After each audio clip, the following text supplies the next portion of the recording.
दोस्तों, जिस समय माली ने जवाब दिया है कि गोरखनाथ के भेष को धब्बा मत लगा देना, पूरनमल कहने लगा कमबख्त बेहुदे बातें कर रहा, बजा रहा है गाल और बेवकूफ की दोस्ती है जी का जंजाल। मौसी और माँ में अंतर क्या होता है जो मेरी मौसी मेरे साथ में छल करेगी।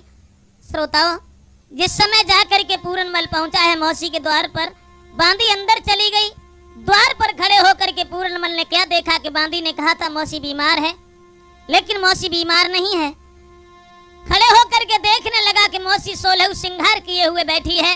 अब शंका हुई, द्वार पर खड़े होकर के विचार करने लगा कि और ही तो यहाँ पर है ओ खुदा खैर करे, खुदा क्या मौत का चक्कर है, खुदा खैर करे।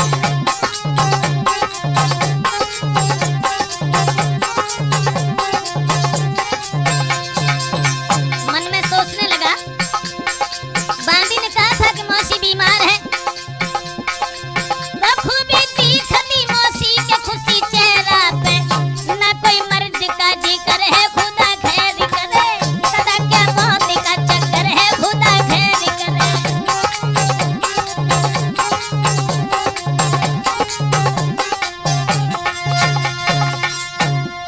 बड़े विचार मन में सोचने लगा कि मौसी बीमार नहीं है। शायद उस बांदी ने झूठ बोला हमसे। इस दम आधी रात कुमर पछता तू द्वार पे ठाड़ो, जाके गेलम गेंदुआ देख के चढ़ी गो छन में जाड़ो। सोचने लगा ये क्या देख रहा हूं मैं।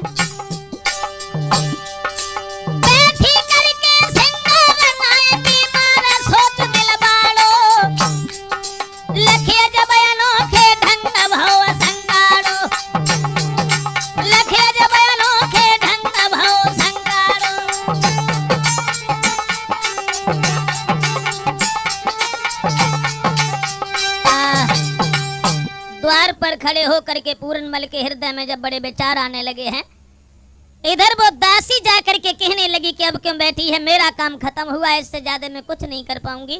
उसी समय श्रोताओं वो फूलमती चली है घर छोड़ करके। द्वार पर जब पहुंची है तो दूर से आते हुए पूरनमल ने जब देखा है अपनी मौसी को तो पैर छूने के लिए आगे को बढ़ा, लेकिन वो अभागी औरत पीछे हट गई। उसी समय पूरनमल कहने लगा, मौसी तुमने हमें क्यों बुलवाया था? बांदी ने जाकर कहा है मौसी बीमार। उसी वक्त बस चल पड़ा रहन सब्र करार हुई बेगम की पैदाइश है और 1 मिनट हो सके फिर डटने की गुंजाइश है। क्या तुमने हमें धोखा देके बुलाया था या मेरी अंजबाइश की थी तुमने? तो फूलमती कहने लगी, घबराओ नहीं पूरन, इधर आओ। बुला करके अंदर ले गई। छत पर पहुंच करके समझाने लगी, पूरनमल सबसे पहली बात यह है कि आज के बाद भविष्य में तुम हमसे मौसी और माँ नहीं कहोगे। क्या मतलब? कहने लगी पूरन, क्यों बुलवाए कुमर तुम्हें साची सी समझाऊं,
पूरनमल, मैं तुम्हारी सूरत को देख करके तुम्हारे ऊपर आशिक हो रही हूँ।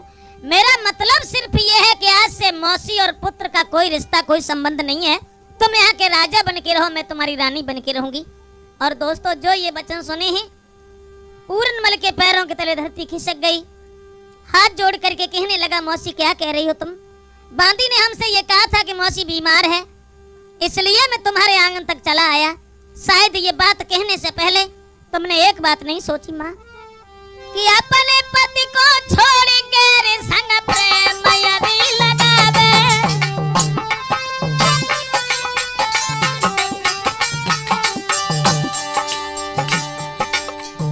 समझाने लगा और कहने लगा, माँ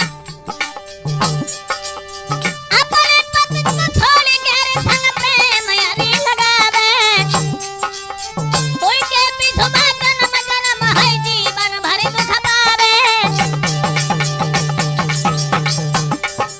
मौसी महाराज कुमार की हिलकी भर गई है, आंख में आंसू भर की बात मन दिल की कह गई है। मौसी तो पे बिजली परे लला पे सिरली हुई गई है, मौसी तो पे बिजली परे लला पे पागल हुई गई है। जवाब दिया है मौसी, अपने पति को छोड़ करके जो परपतियों से स्नेह करती हैं उनका परलोक बिगड़ जाता है, इसलिए तू हमें अपना बेटा समझ करके क्षमा कर और मुझे यहाँ से जाने दे। दोस्तों,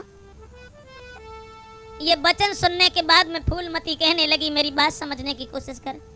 अगर तूने मेरी बात नहीं मानी और हमारी आस को धूल में मिलाने की कोशिश की तो मैं तुझे सुबह होते ही होते फांसी लगवा दूंगी। पूरनमल कहने लगा, माँ तुझे क्या हो गया? शायद तू एक बात नहीं जानती है मौसी। अरे मैया इश्क करे जो बेटा संग, कि मैया इश्क करे बेटा संग, कहाँ सी है जाएगी, और जो रुहात परूरी तेरे पैया फांसी है जाएगी।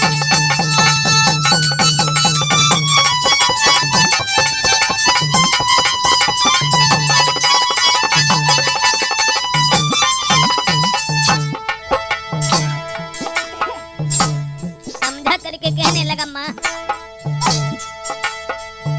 मेरे पिता की नारी बात में, अरे मेरे पिता की नारी बात में तू दासी है जाएगी, जो रुहात परूरी तेरे पैया फांसी है जाएगी।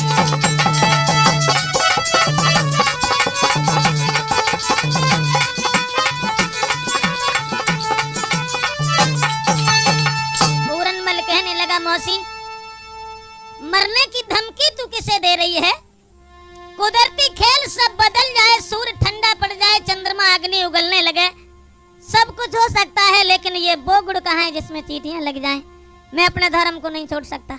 और कहने लगा, देख मैया तू जन्म के जति को सतावे मती, यहाँ रति के पति की हवा ही नहीं, चाहे लाखों करोड़ों तरह से कहो।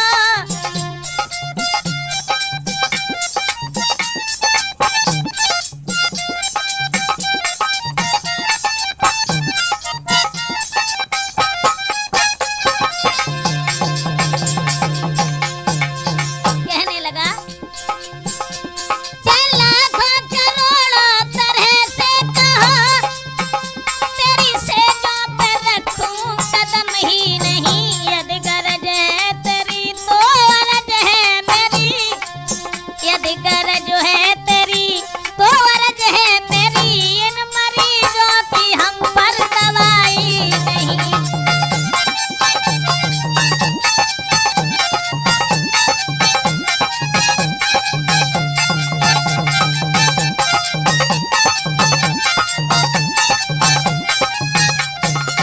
पूरनमल कहने लगा, माँ क्षमा कर, ऐसे मरीजों का मेरे पास इलाज नहीं है, अर्थात तू हमें अपना पुत्र समझ करके माफ कर। फूलमती कहने लगी, मैं ये खूब जानती हूँ, ऐसा दुनिया में कोई जति या सती मैंने आंखों से देखा बसर ही नहीं, जिसको औरत के रंग की लगी ना हवा, जिसको नारी के रंग की लगी ना हवा, ऐसा दुनिया में कोई बसर ही नहीं।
पूरनमल, अगर तूने मेरी बात नहीं मानी तो सुबह होते ही होते मैं तुझे फांसी लगवा दूंगी, तेरी दोनों आंखें निकलवा लूंगी।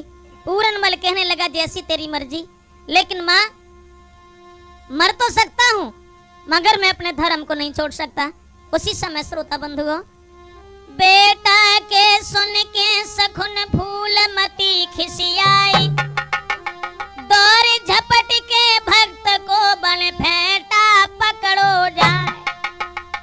जब फेंटा पकड़ लिया तो समोए खड़ी मगरो पिके, पूरनमल नजर जोड़े नहीं, बल कर छुटाई रो फेंट को रानी मगर छोड़े नहीं। जब फेंटा पकड़ लिया नहीं छोड़ रही है, उसी समय छत से नीचे आंगन में अरे कूद गओ ब्रह्मचारी, मौसी के हाथ में रह गई रे, मौसी के हाथ में रह गई जाती फेंटा और कटारी।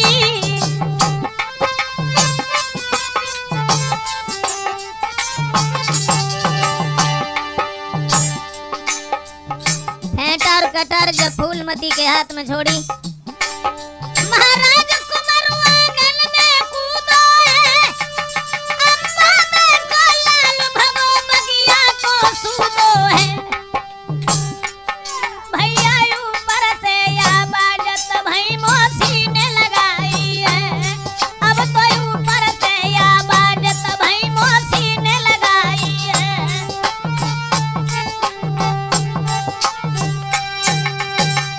जैसे ही पूरनमल निकल करके भागा, फूलमती चीखने लगी, पूरन वहीं खड़ा हो जा, इस दम आधी रात्रि को छोड़ चला मोए खैर, सुबह चखा दूंगी मजा जालिम अपनी शहर। इस दगाबाजी का मजा सुबह तू अवश्य पाएगा और भोर हो से पहले सूली पे तू चढ़ जाएगा, इसलिए अब भी कुछ नहीं हुआ।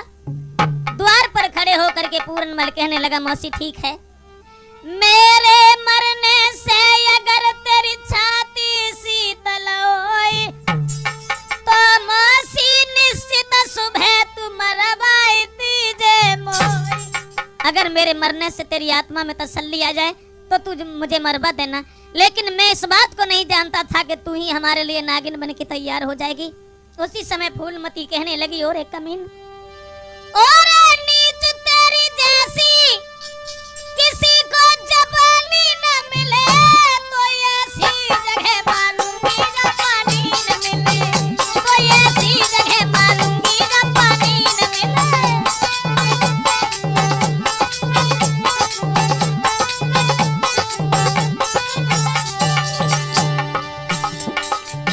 कहने लगी और एक कमीन,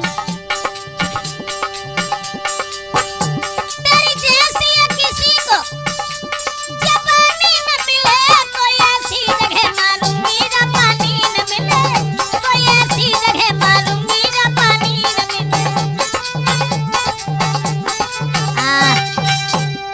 द्वार पर खड़े होकर के पूरनमल कहने लगा ठीक है मौसी, जैसी तेरी मर्जी, मेरे मरने से छाती शीतल है जाए मैया तेरी, मोय निश्चित दिए मरवाई सब मर्जी रह गई तेरी।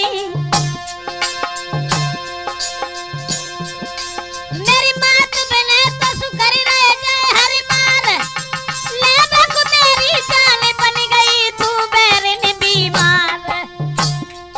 भैया इतनी कह के बात कुंवर बगिया को रम गो है, अब तो इतनी कह के बात कुंवर बगिया को भज गो है।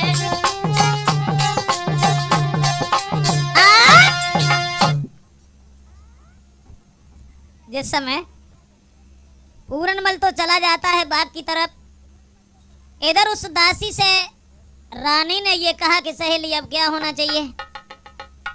दासी बोली हम क्या बताएं, वो तो समझ ही समझ आती नहीं, तब कुछ मिलो।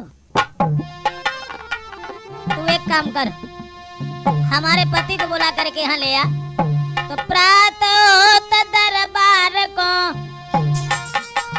बांधी दीनी भेजी, ये रानी ने नाटक रचो बने उलटी मारी सेज। सुबह ही सुबह बांदी को भेज दिया कि तू हमारे पति को बुला करके ले आ। और रानी ने त्रिया चरित्र रचा है कि करते वस्त्र सब तार तारे और लटके मोती जंजाल और बालन में झुमकाए उलझ गए चोटी के बाल बबाल भय।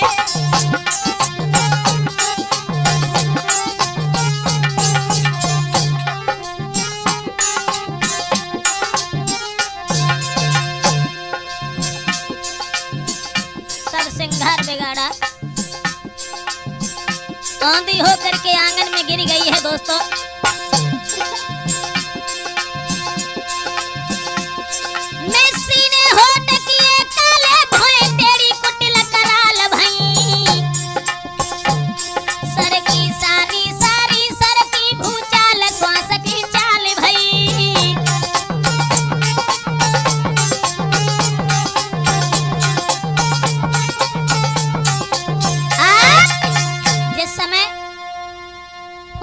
सब श्रृंगार को बिगाड़ करके आंगन में लेट जाती है और उधर बांदी ने जाकर के महाराज से कहा कि आपकी रानी घर में प्रतीक्षा कर रही है, इंतजार कर रही है, आप मेरे साथ शीघ्र चलें।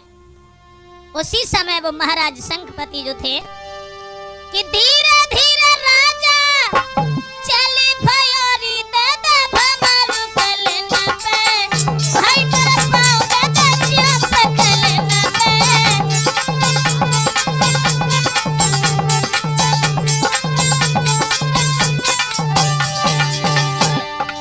ऐसा ही नहीं, अरे परिया चटके टोकर की जको सोना घटक तू राइनो है जको सोना घटक तू।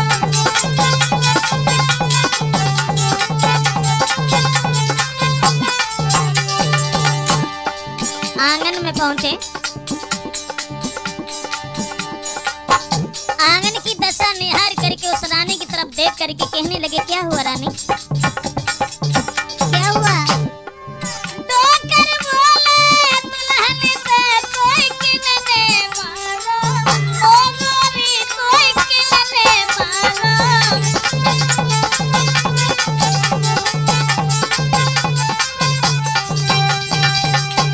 पूछने लगे क्या हुआ, घर की क्या दशा है, तुम्हारी क्या दशा है?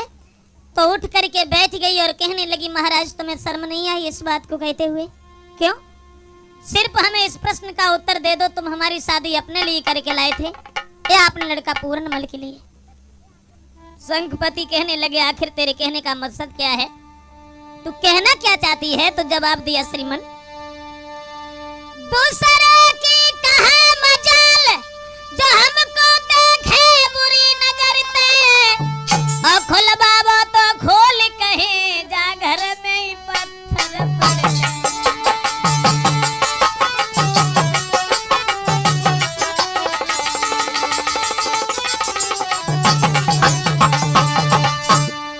गजब करेगा पूरनमल, नहीं डरो तुम्हारे डर से, अब मेरो या बाको किनको सर काटोगे खंजर से।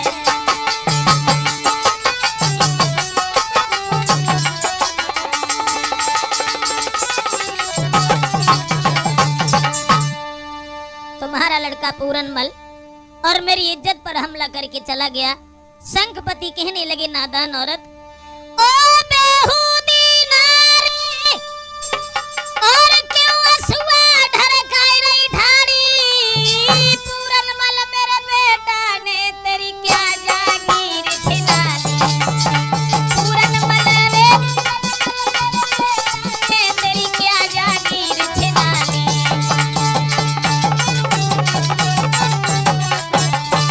क्या ले गया?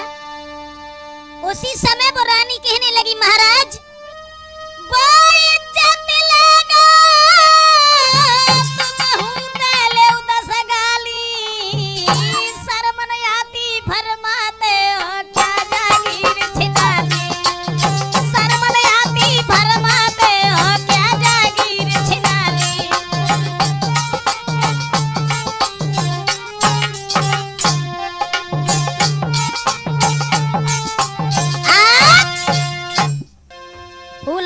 समय ये कहा कि तुम्हारा लड़का पूरनमल मेरी इज्जत पर हमला करके चला गया, तो संघपति कहने लगे तेरे पास कोई साबूत है?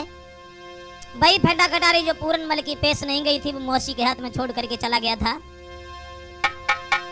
निकाली और कहा कि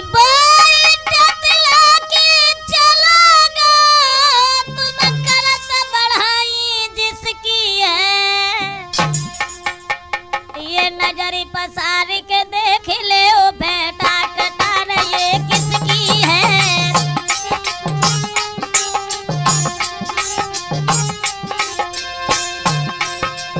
नजरी पसार के देख ले ओ बेटा कटार ये किसकी है? नजरी पसार के देख ले ओ बेटा कटार ये किसकी है?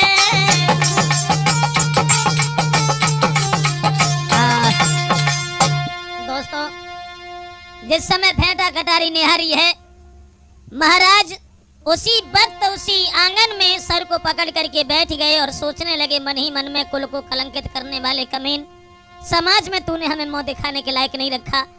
फूलमती से जिस समय पूछा तो फूलमती ने ये कहा कि महाराज अगर हमसे चाहते हो और हमसे पूछना चाहते हो तो मेरा इरादा ये है कि उसे फांसी लगवा दी जाए। जल्लादों से इशारा किया कि पूरनमल जहां भी मिले विचार हृदय में ये मत करना कि वो मेरा लड़का है, उसे फांसी लगा दो। जल्लाद चले, अरे कहाँ तमें रस्सी ले लइए तमें लई तलवार उठाई और धीरे धीरे जल्लाद चल गए पहुंचे फूल बाग के द्वार।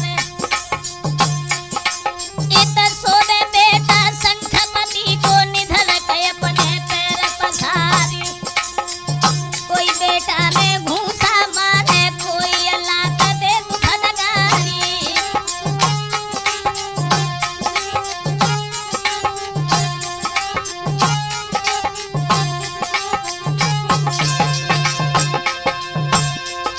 और हाथ बांधिले ब्रह्मचारी के खेत सभा को चले लिवारी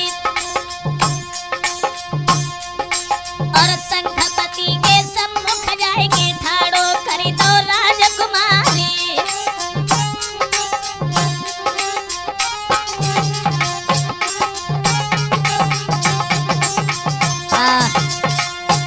दोस्तों, जिस समय महाराज संघपति के सामने पेश किया है, पिताजी को सामने खड़ा हुआ देख करके कहने लगा पिताजी नमस्ते, लेकिन नमस्ते का उत्तर कौन थे?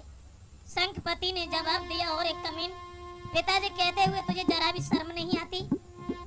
संघपति कहने लगे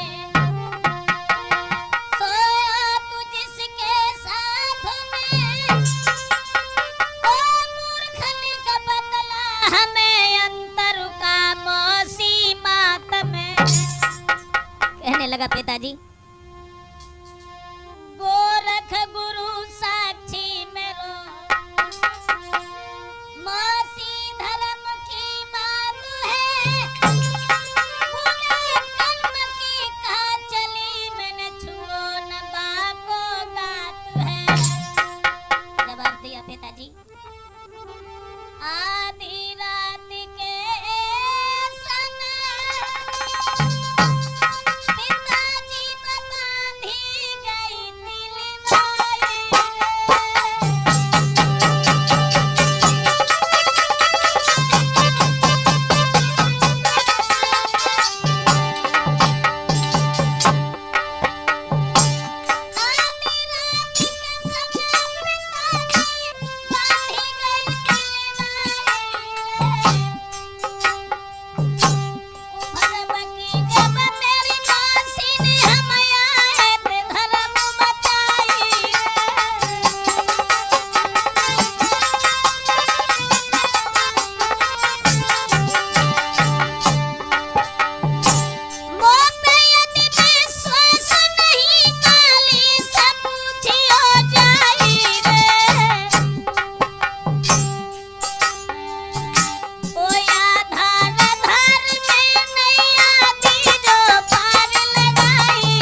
सारी कहानी कही है और जवाब दिया है पिताजी। रात के समय बांदी हमें धोखा देकर के घर में ले गई। मेरी मौसी ने हमसे कुबर बका, मगर मैं अपने ईमान को बचा करके वहां से चला आया। अगर हमारी बात पर यकीन नहीं है तो माली से पूछ सकते हैं। उसी समय शंखपति ने ये इशारा किया, इसे ले जा करके फांसी लगा दो। हम इसकी जबान से सफाई नहीं सुनना चाहते। श्रोताओ, पूरनमल कहने लगा, पिताजी फांसी अगर लगाई जाए तो हर जगह न लगाई जाए। मैं जानता हूं कि मेरी जिंदगी का ये आखिरी दिन है। मोए फांसी गर लगवाऊ तो मौसी के द्वार पे लगबैयो। मेरी बूढ़ी मैया अम्मा दे से बबुला ने न मिलैयो। जवाब दिया पिताजी, फांसी अगर लगवाओ तो केवल मौसी के द्वार पर। महाराज कुमार की भर आई हिलकी, आंखें में आंसू भर लाला ने बात कही दिल की।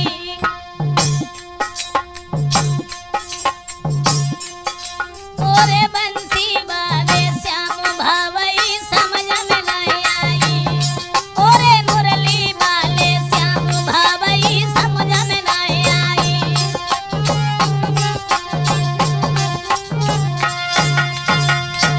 जवाब दिया है, फांसी अगर लगवाना चाहते हैं तो केवल मौसी के द्वार पर। मौसी जब हमें मरते हुए देखेगी उनकी आत्मा में तसल्ली आ जाएगी।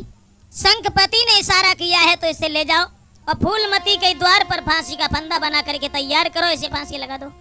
श्रोताओ, वही हुआ।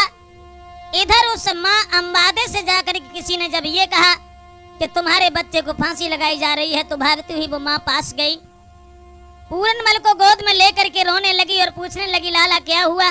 जवाब दिया, माँ रात में बांधी भेज के मोए मौसी ने लो बुलाई। फिर मैया उलटो हमें दो झूठो दोष लगाए।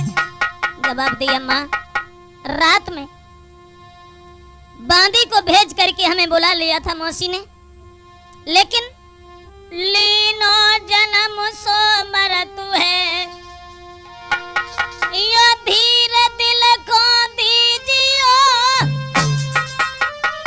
एक बार मोए पुचकार के मुँह पे प्यार मैया कीजियो।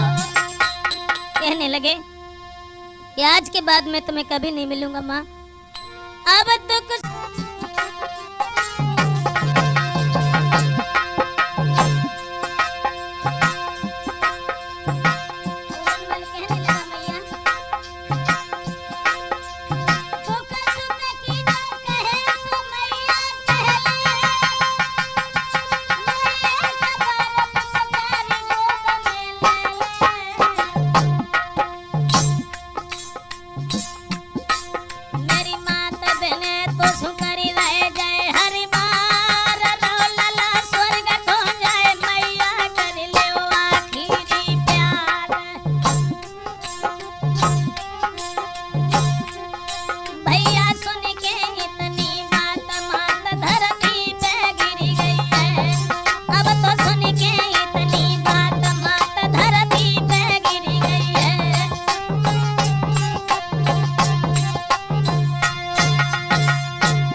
माँ रोने लगी है और जल्लादों से कहा है कि थोड़ी देर रुक जाओ। फूलमती के पैर पकड़ लिए और जवाब दिया, सहेली मेरे तेरे बीच में केवल यही एक लड़का है, इसे न मारो। फूलमती कहने लगी कि सम्मुख बैठी सोत क्यों नैनन भरी रही रोई, कसम बनाए ले मैं इसे तब तू राजी हो। कहने लगी मैं इसे नहीं छोड़ पाऊंगी। माँ शंखपति के पैर पकड़ करके रोने लगी, महाराज अरे ये कलौता प्राणन बेटा प्यारो,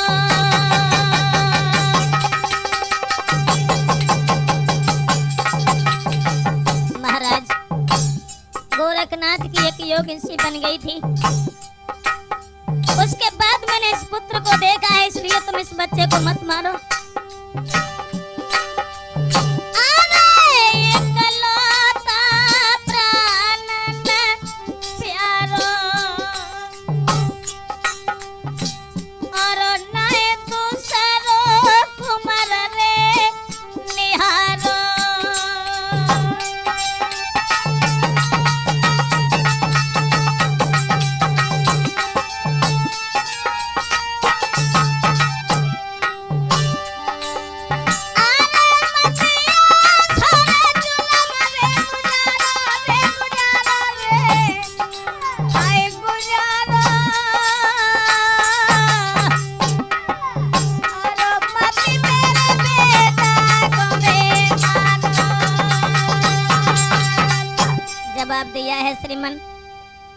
आप हमारे बच्चे को मत मारो। शंखपति के हृदय में फिर भी रहम नहीं आया और ये कहा कि इसे ले जा करके कमरा में बंद कर दो, अर्थात उस व्यभिचारी को फांसी लगा दो जिसने समाज में हमें मुंह दिखाने के लायक नहीं रखा। उसी वक्त माँ को जब कमरा में बंद किया गया है तो पागलों की तरह से माँ शरीर के वस्त्रों को फाड़ने लगी है और बेहोश होकर के उसी आंगन में गिर जाती है। इधर माली के लड़का को जब ये अवगत हुआ, पता चला कि पूरनमल को फांसी लगाई जा रही है, तो भागता हुआ नजदीक गया और कहने लगा, दोस्त मैंने तुम्हें रात को समझाया था लेकिन तुमने मेरी बात नहीं मानी। पूरनमल कहने लगा, क्षमा करना वीरन, शाम को चलते समय कई एक अपशब्द भी मैंने कहे थे। मैं ये नहीं जानता था कि मेरी मौसी मेरे लिए नागिन बन जाएगी, लेकिन मेरे साथ तुम मत मर जाना। मेरी माँ का कोई दूसरा सहारा नहीं, मैं अपनी माँ को सिर्फ तुम्हारे हवाले छोड़ करके जा रहे हैं। उसी समय श्रोताओं, जल्लादन ने धर के एक कदम झटका जैसे ही मारो,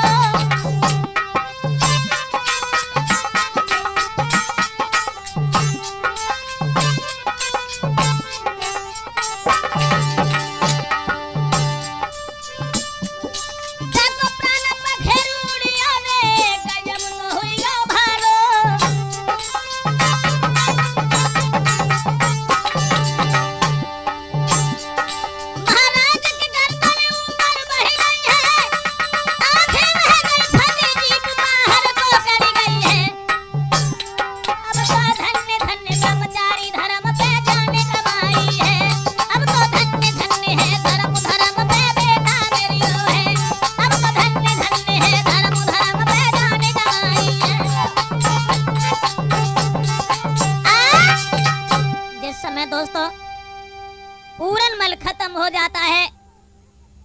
लैस को उठा करके दूसरी जगह जब रखा गया है, फूलमती के हृदय में फिर भी तसल्ली नहीं आई और इशारा किया है कि इसके नैन और कलेजे निकाल के मुझे दिए जाएं।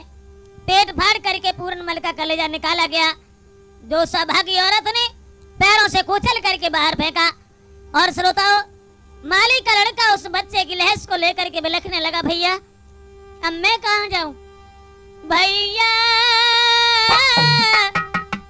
ओ भैया तुम कहाँ गए भैया।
साथियों, पूरनमल की लैस के पास में जब कोई नहीं रहा है और पूरनमल को उठा करके एक झील में बहा दिया गया है उस माली के लड़का के हाथ से।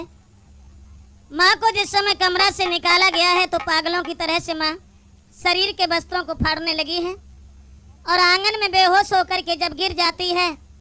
पूरनमल की लैस जब झील में बहती हुई जा रही है, मगर ये ध्यान रखना कि धर्म पर मरने वाला प्राणी कभी मर नहीं सकता।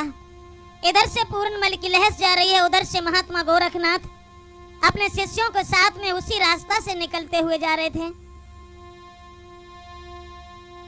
इश्क जिसको है अपने धर्म से वो सदा सर कटाते रहेंगे, समय में फल में गलती रहेगी तो पतंगे भी आते रहेंगे।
दोस्तों, जिस समय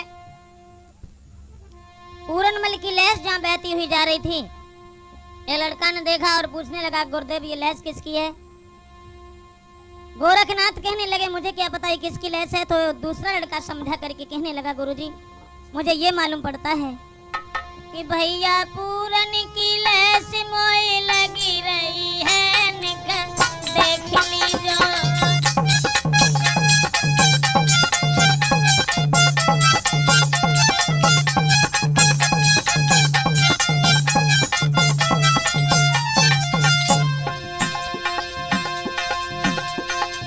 भैया पूरन की लहस मोई लगी रही है, निकल देख लीजो। भैया पूरन की लहस मोई लगी रही है, निकल।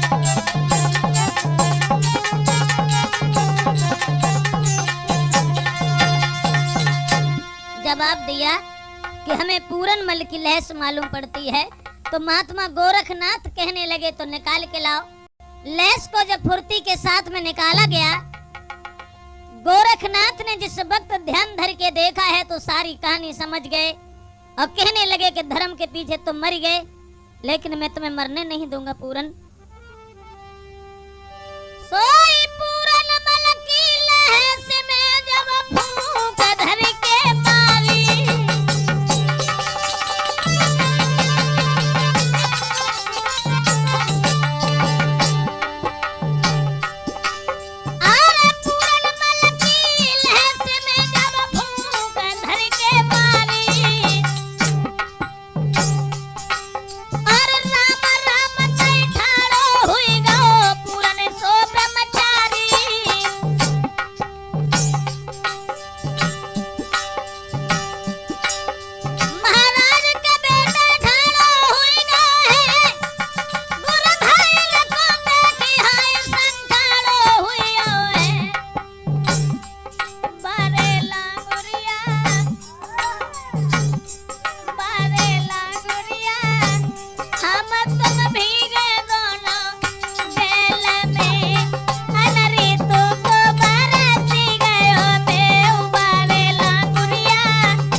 जैसे ही पूरनमल उठ के खड़ा हुआ, कहने लगा, गुरुजी मैं यहाँ कैसे आ गया?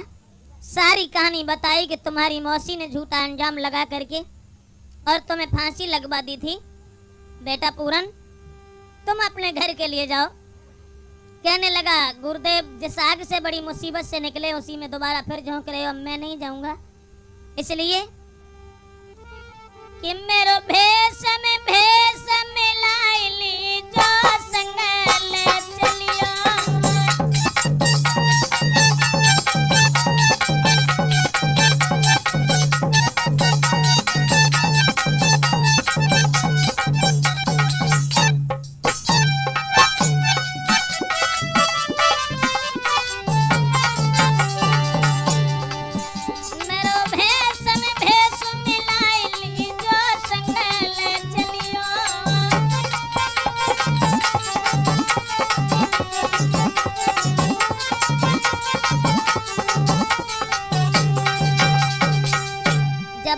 है गुरुजी, अब मैं तुम्हारे अलावा घर के लिए नहीं जाएंगे।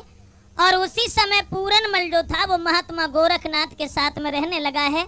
मगर श्रोताओं, गोरखनाथ जितना हित पूरनमल से करते हैं इतना हित किसी दूसरे शिष्य से नहीं करते। धीरे धीरे समय गुजरता चला गया, लेकिन चेलाओं के अंदर डाह पैदा हो गया। सभी शिष्य आपस में एक दिन विचार करने लगे और कहने लगे कि गोरखनाथ जितना हित पूरनमल से करते हैं इतना हित किसी दूसरे लड़का से नहीं करते। तो एक कहने लगा कोई ऐसा उपाय नहीं है जिससे पूरनमल मर सके। दूसरा कहने लगा हाँ उपाय मेरे पास है। चीन मुल्क में जो सुंदरादे नाम की लड़की है, पता नहीं उसका कैसा स्वभाव है, वो महात्माओं से जलन करती है। हजारों महात्मा जिसने अपने हाथ से मार दिए हैं और भिक्षा मांगने के बहाने अगर इसे वहां भेजा जाए तो ये लौट के नहीं आएगा। उसी समय पूरनमल से कहा कि तू जिस दिन से महात्मा हुआ उस दिन से आज तक भीख मांगने के लिए नहीं गया। तो पूरनमल ने कहा कि अगर ऐसी कहानी है तो सुबह से भीख मांगने के लिए रोज जाया करेंगे। एक लड़का कहने लगा सुबह से जाएगा तो गुरुजी जाने नहीं देंगे, इसलिए अभी चला जा। कमंडल उठाया, उसी जगह से विदा किया। पूरनमल को मार डालने के लिए दोबारा फिर षड्यंत्र रचा गया। और श्रोता बंधुओं, पूरनमल गांव में जब पहुंचा है उसी समय कि नंगर के नर नारी स्वरूप निहारी मगन भय मन में, कर जोर की विनती कर रहे के झुक रहे हैं चरणन में।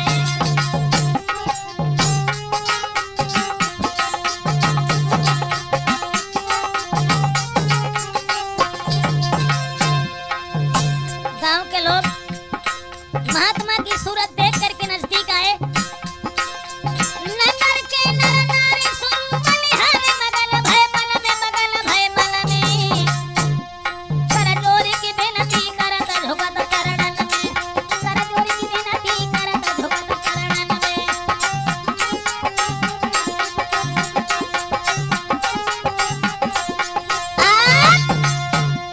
जिस समय महात्मा के चरणों में झुकने लगे हैं, आपस में बातचीत करने लगे हैं कि महात्मा तो बहुत आए और रोज आते हैं, लेकिन ऐसा राजाओं जैसा राजकुमार आज तक नहीं आया। कुछ लोग कहने लगे अगर ये महात्मा गांव के अंदर चला गया तो सुंदरादे जिंदा नहीं छोड़ेगी,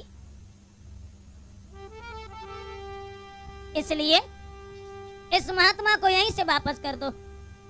कुआं पर कुछ सखियां पानी भर रही थी। पूरनमल की तंदुरुस्ती निहार करके एक लड़की कहने लगी, सहेली महात्मा तो रोज आए और रोज आते हैं, लेकिन जनमा को गुइया मोको लागत नाई भिखारी रे, चंदा जैसी चमकन जाके दामन की कितनी प्यारी रे, बारो छोड़ के तो मर गई जाकी महतारी रे, के तो बनी है जाकी राम ने बिगारी रे, जनमा को यो मेरी सजनी लागत नाई भिखारी रे।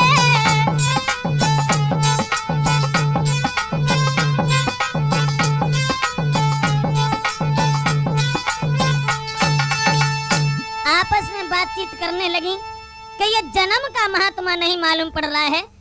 सब सहेलियों ने भी रास्ता घेरी और ये कहा कि बाबा जी कहीं दूसरे गांव में जाकर के भीख मांग लेना, हमारी रानी का पता नहीं कैसा स्वभाव है, वो तुम्हें जिंदा नहीं छोड़ेगी।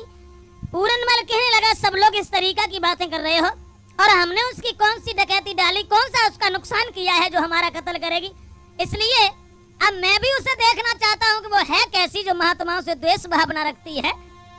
और कहने लगा तुम्हारे द्वार पर बाद में भीख मांगेंगे, पहले हम उसी के पास जाएंगे। चला, पहरेदार से कहा कि अपनी रानी से कह दो कि हमें भीख डाल जाए।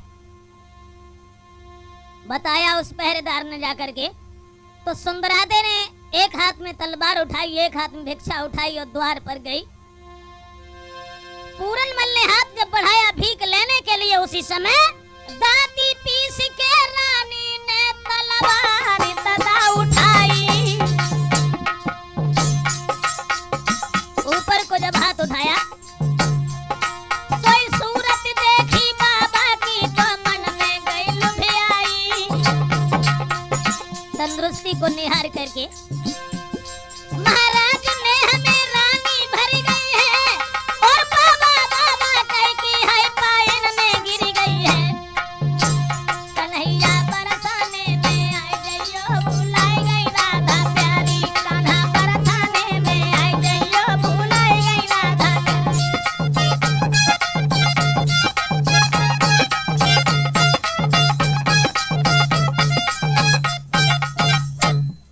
कहा बाबा जी मैं तुम्हें जान से नहीं मारूंगी, लेकिन तुम मेरे आंगन में चले चलो और आंगन में चल करके जितनी आप भीख चाहेंगे मैं ला करके दे दूंगी। तुम्हारे पैर अगर हमारे घर तक पहुंच जाएंगे तो मेरा घर पवित्र हो जाएगा। कहने लगे चलो। पीछे पीछे पूरनमल चलने लगा। जना समझ पाई कि जो दूसरी मौसी भीतर को खींच नहीं जा रही। घर पहुंचे, अंदर जाए के जब कुंडी बंद करने लगी सुंदरादे तो पूरनमल कहने लगा क्या कर रही है? जवाब दिया बाबा जी मेरा मतलब सिर्फ ये है कि तुम मोर संग कर ली जो शादी भोले बाबा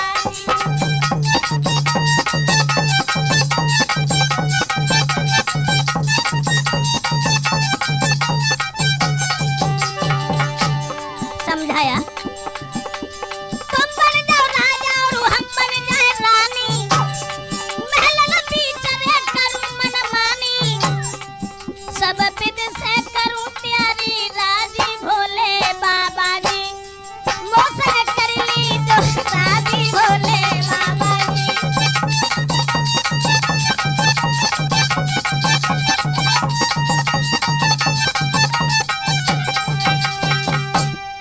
जवाब दिया तुझे शर्म नहीं आती इस बात को कहते हुए? एक महात्मा और तेरे घर में राजा बन के कैसे रह सकता है? कहने लगी बाबा जी मेरी बात समझने की कोशिश करो, मैंने तुमसे क्या कहा? हाथ जोड़े सुंदरा देने जुगिया को बात बताई, लेकर रहम हम पे करके वे ले हमें अपनाई। कहने लगी स्वामी जी महाराज के रानी बात रही उच्चारी, मंडप आंगन में गढ़वाई के लियो भमरी आगारी।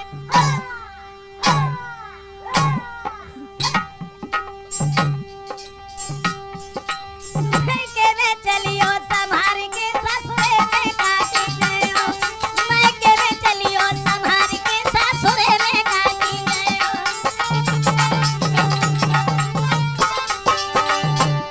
और धर्मराज जब लेखो मांगे तब तुम कहावत कर करिया के होय करमन की फिर आंसू ढल गई औरी ससुरे में बुतरी गयो, मैं के में चलियो संभार के ससुरे में काटी।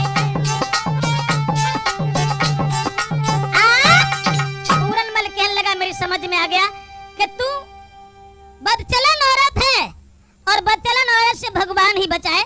जैसे ही पीठ फेर करके पूरनमल चला है उसी समय सुंदरादे ने पीछे से तलवार मार दी जो पूरनमल का सर कट के जमीन पर गिर पड़ा। दोस्तों पूरनमल दोबारा जाकर के धर्म के पीछे खत्म हुआ। इधर महात्मा गोरखनाथ को चिंता बढ़ी कि पूरनमल का पता नहीं सुबह से कहां चला गया। एक लड़का ने बताया कि वो भीख मांगने के लिए गए हैं। गोरखनाथ भागे, सुंदरादे के द्वार पर पहुंचे, आवाज लगाई जिस तरीका से मेरे बच्चे को मार के आंगन में रख लिया है मैं भी तेरे नजदीक आया हूं। तलवार लेकर के वो लड़की दौड़ी और जैसे ही तलवार उठाई महात्मा की शक्ति से उसका हाथ ऊपर से नीचे नहीं आया तो पैरों पर गिर पड़ी और कहने लगी गुरुजी क्षमा करना मुझे मुझसे भूल हो गई। अंदर जब पहुंचे हैं गोरखनाथ धड़ से सर को जोड़ा है, कमंडल से जल लेकर के मंत्रों का जाप किया, पूरनमल को दोबारा फिर जिंदा किया है। लेकिन सुंदरादे ने आरती उतारी गुरु और शिष्य की और ये कहा कि आप मेरे घर में भोजन करने के बाद तब जाएंगे। गोरखनाथ ने मना कर दिया कि तेरे हाथ का हम पानी नहीं पिएंगे। उसी समय दोनों हाथ जोड़ करके कहने लगी आज के बाद किसी महात्मा का कभी कत्ल नहीं करूंगी, लेकिन भोजन कर लो। गुरु और शिष्य दोनों ने भोजन किया। भोजन करने के बाद में जब चले हैं तब गोरखनाथ ने कहा कि तुम हमसे कुछ मांग लो, और मांगने का जब नाम सुना है तो वो लड़की दोनों हाथ जोड़ के बोली है गुरुदेव अपने चेला पूरन को गुरु जी ने कहा बको दे दीजो, दया दृष्टि रख के रे निकर रहे ममो पे कीजो। महाराज गिर गए एक टक्कर में और मायोरत को नाल पुजारी फंस गए चक्कर में। करिया नागिन बन के डस गई कान्हा तेरी बांसुरिया, करिया नागिन बन के डस गई कान्हा तेरी बांसुरिया, करिया नागिन बन के डस गई। जवाब दिया अपने शिष्य पूरनमल को मुझे दे दो। पूरनमल कहने लगा गुरुजी हम इसके पास नहीं रहेंगे। गोरखनाथ ने जवाब दिया बेटा पूरन क्षमा करना भूल हो गई, मैं इस बात को नहीं सोच पाया अब तो तुम्हें यहाँ रहना होगा। पूरनमल को वहीं छोड़ा और रोते हुए गुरु गोरखनाथ चले गए। पूरनमल जब रहने लगा सुंदरादे के घर में, सारे दिन भोजन करने के बाद में भगवान के भजन के अलावा दूसरा कोई कर्तव्य नहीं था।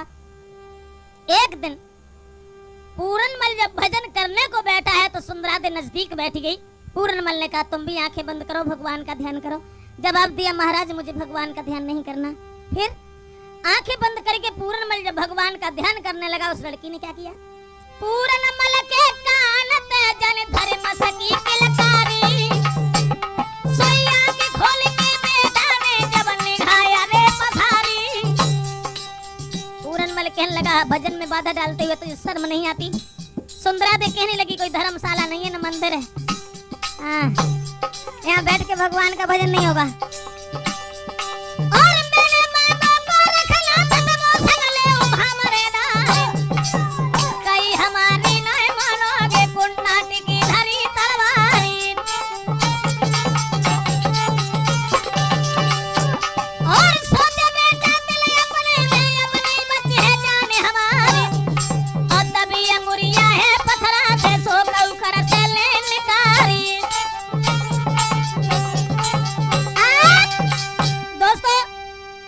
पूरनमल से कहा कि मैंने गोरखनाथ से मांग लिया है और तुम जो हम कहेंगे वही करना पड़ेगा।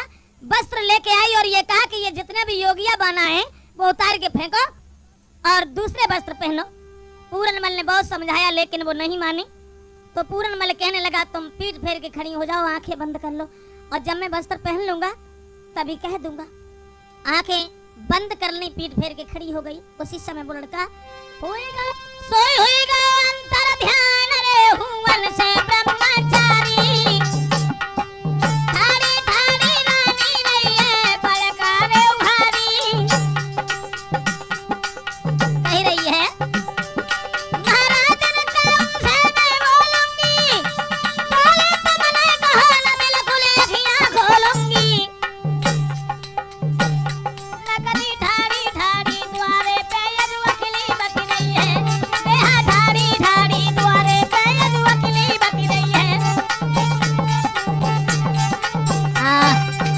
जैसे ही आंखें खोली और पूरनमल जब नजर नहीं आया, महल में ढूंढती रही, फिर भी पूरनमल दिखाई नहीं पड़ा। छत के ऊपर पहुंची और देखा उसने कि एक के ऊपर हमारे दिल से जब मैंने उसे अपना पति समझा वो भी धोखा देके चला गया।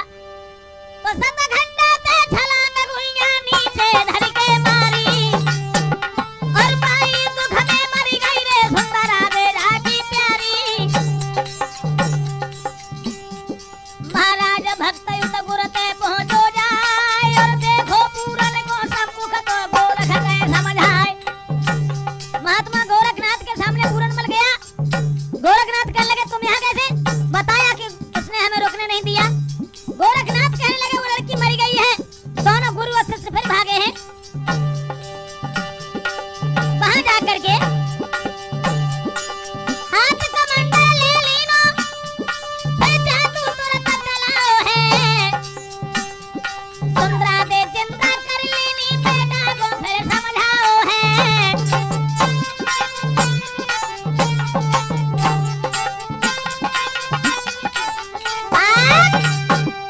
जिस समय महात्मा गोरखनाथ जब पहुंचे हैं वहां और सुंदरादे को दोबारा फिर जिंदा किया है दोस्तों, लेकिन महात्मा की शक्ति से उसका विचार बिल्कुल बदल गया। जो पूरनमल को पति की दृष्टि से देखती थी, भैया भैया कह करके सामने पहुंची है। गोरखनाथ ने कहा है कि तुम्हारी बहन बन चुकी है, अच्छे घर और बर की तलाश करो, अपनी बहन का विवाह करो। सुंदरादे ने कहा कि मैं शादी नहीं करूंगी, मैं तुम्हारे ही साथ रहूंगी। उसी दिन से सुंदरादे नाम की लड़की जो थी, जिसके विचार बिल्कुल बदल गए हैं, अब महात्मा गोरखनाथ के साथ में रहने लगी है। क्षमा करें, पूरनमल की कथा जो हमने आप लोगों को ये राजपूत कैसेट में दी है। पूरनमल